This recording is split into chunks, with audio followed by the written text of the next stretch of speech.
අපි කන ආහාර කටට දාගන්නත් කලින් ඒ ගැන මොළයට දැනෙන්නේ නැත්. සංවේදන හරහා අඳුරගන්නේ අත් කීවොත් ඔයාලා ඒක පිළිගන්නවද? තමන්ගේ අතේ ඇඟිලි වලින් අල්ලලා ආහාරයක් ගන්න හදනකොට අපි කවුරුත් වැඩි නොහිතා පාවිච්චි කරන පෙනීම සහ සුවඳ කියන සංවේදන දෙකට අමතරව ස්පර්ශය කියන සංවේදනයත් රස දැනෙන්න කලින් පාවිච්චි වෙනවා. මේ නිසා සිද්ධ වෙන වාසි රසක් තියෙනවා. අංක 1.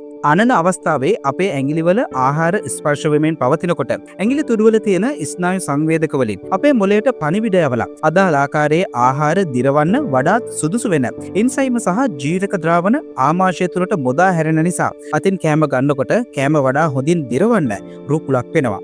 අංක 2. අත්වලින් ආහාර ගැනීමෙන් සිදුවන දෙවන දේ තමයි අපි අධික උණුසුම් හෝ අධික සීතල දෙයක් ස්පර්ශ කරපු ගමන් ඒක අපිට දැනෙන එක. සාමාන්‍යයෙන් අධික උණුසුම් හෝ අධික සීතල ආහාර අනුභව කිරීම සෞඛ්‍යයට ඒ තරම්ම හොඳ නැහැ. අංක 3. අපි ආහාර ගන්නකොට අනිත් වැඩ වගේම ඒකත් අවධානයෙන් කරන්න ඕන.